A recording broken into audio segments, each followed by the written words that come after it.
So yoga and Ayurveda firmly entered the lexicon of many, many languages, and there's no need to introduce the sciences. Most of you are fully aware, and most of you, I'm sure, using the sciences and using the very tenets of these scientific approaches. And I emphasize that word scientific and sciences because that's what they are.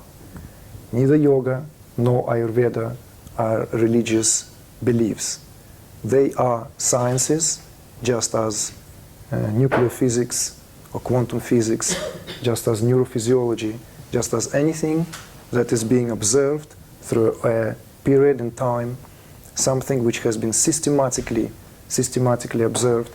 The only difference is that if Western science is relatively young or relatively old, yoga and Ayurveda are very, very ancient. For instance, well, we'll skip the history and all of that, but we'll go straight to the very core of what is yoga and Ayurveda. Both of these sciences are rooted in one of the systems of Indian philosophy, namely known as Samkhya. The philosophical systems of India are intimately interconnected.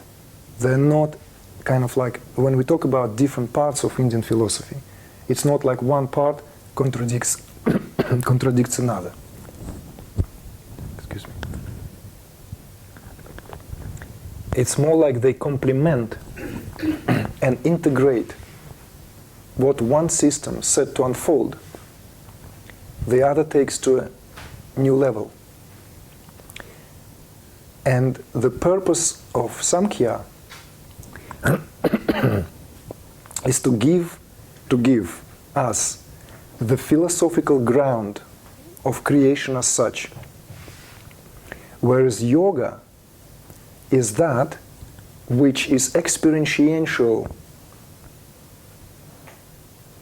truth of what has been postulated through philosophical analytical statements. The very essence of yoga is inseparable from what the ground of that philosophical system, known as Samkhya, and so is with Ayurveda. Ayurveda is literally rooted in its terminology even. If some of you are familiar with Ayurveda, Ayurveda deals primarily with the balance on the physiological level. And when we say physiological level, we do not separate physiology from the mind, from feelings, from emotions, from intellect. Physiology, in terms of Ayurveda, is all-encompassing. So Ayurveda is also based and also is rooted in Samkhya. The only difference is that whilst the aim of Ayurveda is to keep the balance within this very physiology, it is to live life at its maximum potential, at its maximum of its expression. And it is very natural that in order to live that at maximum, this physiology has to function at maximum. In order for this physiology to function at maximum, it has to function at its optimum, that's all. That's the aim of Ayurveda. It's to optimize this very physiology so that it allows that which is already the ground of creation. Because that which is the ground of our being is already, as known in Indian tradition, is Satchitananda. It's eternal bliss consciousness. It's already eternal bliss consciousness. Nothing can be taken out of it, nothing can be added to it. It's complete. It's fullness itself. The reason why we don't leave that fullness often to its maximum is because that very physiology is preventing us to experience that fullness which is our birthright.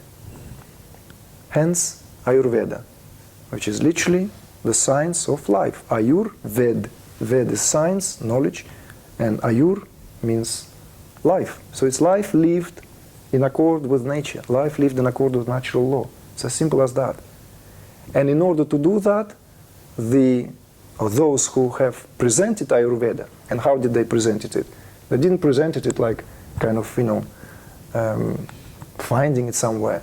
They've experienced it deep within, and that in those deep states, when consciousness is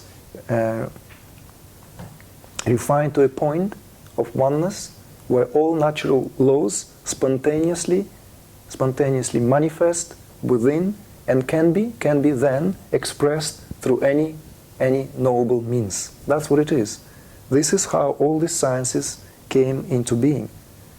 They were not conceived externally, they were conceived internally and then given form, shape, in terms of scriptures, in terms of postulates, in terms of the, like Charak Samhita, so Shrut Samhita, the very texts that are known as the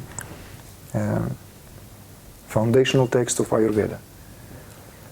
But in all this, in all that, the aim of Ayurveda is to keep the body in as much balance as possible, so there is a spontaneous and natural manifestation of that which is already our nature. It is already given to us. It is already there. How does Ayurveda sees that, and what means it utilizes? It mainly emphasizes that there are three doshas, as you know, right? Vata, Pitta, Kapha, and it's very easy. If you use your hand, palm of your hand, you can like very easily group them all together. So like they're all based on 5 elements, the great elements. That the water in this glass is the same H2O since, let's say, billions of light years. It hasn't changed. Its composition did not change. This water is water. This water is at the time when this solar system didn't exist. And I'm drinking it now, it's the same water. So there is this kind of certain permanence, even on the elementary level. So for that reason, they're known as great elements. These great elements, they find the expression on the material plane through a minute combination, through a minute fusion. And they become what we know as matter, right? It's very simple, kind of esoteric reality, metaphysical reality. But for the Ayurvedic physician, for the person who is trying to use Ayurveda, it all boils down to understanding the principle of how these great elements are incorporated and how they are interrelated and how they make this very body and how they function on all its planes. So they are Vata, Pitta, Kapha. And what are they? They are ether and air, that what forms Vata, ether and air. Pitta as that which forms fire and a little bit of water, and Kapha as that which forms water and earth. So what it is that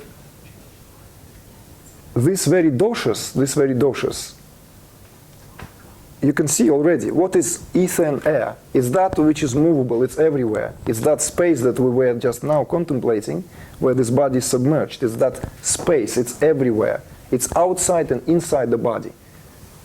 It's the space between the cells. It's space between every particle in the body. And it's space as a greater space, as ether.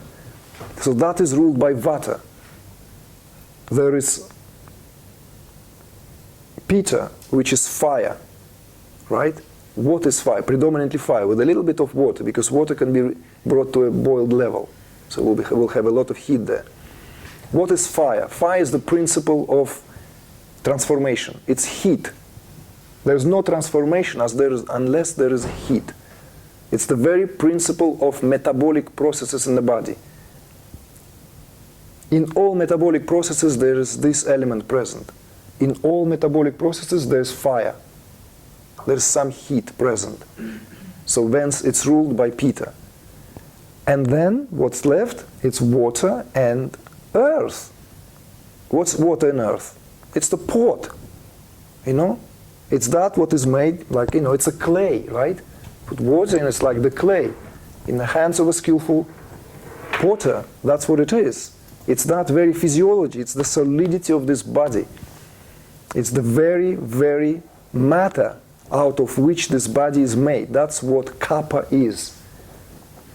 How does it express in Ayurveda? It's expressed in terms of vata rules nervous system or all movements in the body. Pitta rules all metabolic processes. And kapha rules structure. Okay? So, and that's what the aim of Ayurveda is, to keep it all in balance, because it all connects to season, time of the day, you know, everything. So this is very, very, very tenets of Ayurveda. This is the basis of Ayurveda. Yoga, to bring it all together, to that end, what Ayurveda said to utilize is the very, very important element. And that element is the element of digestive fire. It's known as Agni. It's literally the sun of our solar system. Just as the sun to the solar system, so is the Agni to this physiology. And Ayurveda places emphasis there. It is the very life force, it is the hara in Japanese tradition, where the might of our vitality is. So Ayurveda sees that health is the harnessing of that energy, harnessing of the fire within, harnessing of the fire not as an element but as a specific deity, literally God. It's Agni. So this is very, very much the kind of, like, if we squeeze it down, if we try to give the essence of what Ayurveda is about. Of course, it's infinitely more varied. It goes everywhere. But if you want to have that kind of a basic understanding of what practices of Ayurveda and what Ayurveda is said to emphasize, that's what Ayurveda is in essence. Now, Ayurveda and Yoga are sister sciences, where Ayurveda was designed for a householder. Ayurveda was designed for the person of this world, for someone who lives this very, very life with children, with, you know, like as a householder. So the main aim of Ayurveda is a good health, because good health here is a good relationship. A good health here is a good relationship with yourself, with your own body, with those nearest to you, with the entire environment, with the entire cosmos, with the entire ground of creation. So Ayurveda is deeply spiritual practice. In fact, to give you one secret, there is even a path of which nobody speaks these days. Seldom few people even mention it, is that if you follow and understand Ayurveda to a degree where you completely cognize all this knowledge, self-realization is like that, boom. You don't need to do anything. You know, you don't need to attend satsangs or practice any meditations or self-inquiry. It's given to you. But it's not easy, because you have to bring this whole infrastructure to such perfect alignment where God knows himself, itself, herself intimately. Maybe this is why not many people speak about it, because in our day and age it is not that easy, because we are constantly being taken out of ourselves. And that's why Ayurveda is here, to keep us, to help us to have that balance. But since my role is here not to guide you into the intricacies and sciences of Ayurveda, I will carry on, okay? So please don't hold me with, oh, he didn't mention that. You can find out for yourself, you can read, you can study. There are many, many amazing physicians today. Ayurveda is like really becoming a recognized practice in the West now, recognized by mainstream even. So Hopefully it's just a few years before it will knock down the big pharma, and then we're free of drugs. We're free of dependency on all these external kind of quick fixes. Now yoga.